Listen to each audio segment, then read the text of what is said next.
ওদিকে আপনাদের প্রথমে দেখালাম শ্রী শ্রী জগন্নাথ মহাপ্রভুর রথ, যার নাম নন্দীঘোষ, যার 16টি চাকা। এখানে মাঝখানে রয়েছে মা সুভদ্রা দেবীর রথ, যার নাম দর্পদলন বা দেবদলন, যার মোট 12টি চাকা। সব রথগুলি এখন কিন্তু তৈরি হচ্ছে। এরপর চলুন আপনাদের নিয়ে যায় একেবারে বলভদ্রদেব বা বলরাম দেবের রথের কাছে।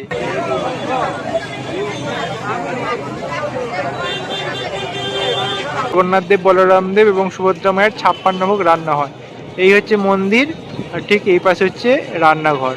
এবারে পুরী ধামেতে আমি ঠাকুর শ্রী শ্রী সীতারাম দাস ওঙ্কারনাথজির যে নীলাচল আশ্রম আছে, সেই নীলাচল আশ্রমেতেই আমি এবারে এসে উঠেছি। আগে থেকে এখানে যোগাযোগ করে এসেছিলাম, তারপর এখানে ঘর পেয়েছি। এখন আমি চলে যাচ্ছি এই আশ্রম থেকে একেবারে মন্দির চত্বরে।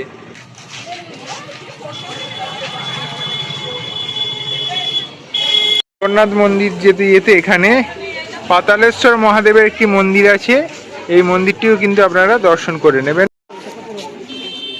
এই সেই বিখ্যাত রাস্তা, এটা একেবারে শ্রী শ্রী জগন্নাথ দেব মহাপ্রভুর মন্দিরের কাছে চলে যাচ্ছে। আর এই রাস্তা বাঙালির কাছে শ্রদ্ধার রাস্তা, একটা বিশ্বাসের রাস্তা এবং একটা আবেগেরও রাস্তা।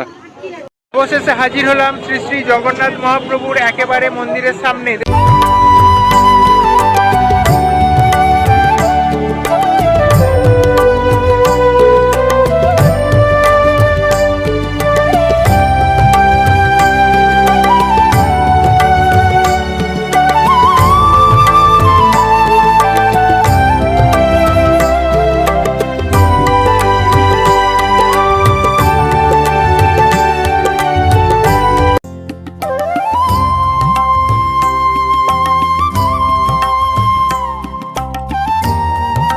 আশ্রম থেকে বেরিয়ে একেবারে চলে এলাম প্রভু শ্রী শ্রী জগন্নাথ দেবের মন্দির চত্বরে।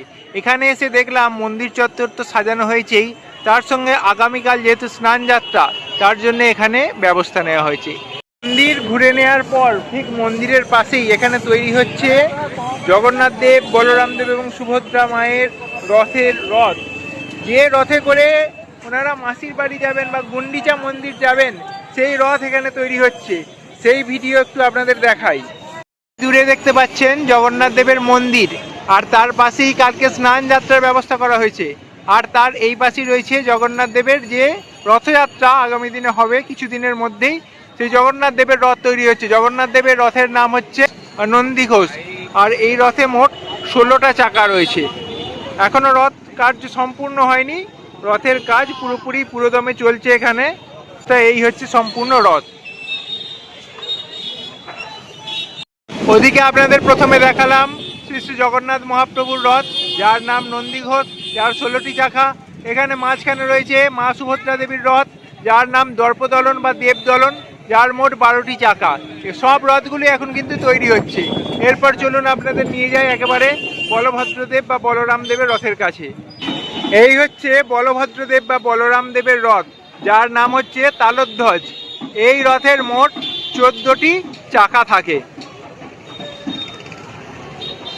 একবার দেখাই, একেবারে শেষে রয়েছে জগন্নাথ দেবজির রথ, যার নাম নন্দীঘোষ।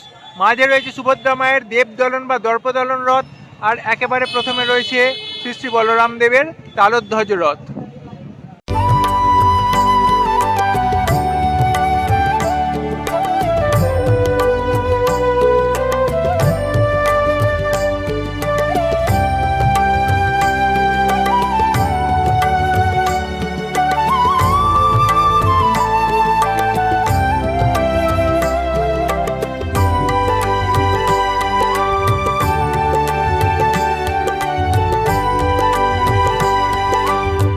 হচ্ছে জগন্নাথ দেবের রান্নাঘর, অর্থাৎ এই রান্নাঘরেই প্রত্যেক দিন জগন্নাথ দেব, বলরাম দেব এবং সুভদ্রা মায়ের 56 ভোগ রান্না হয়।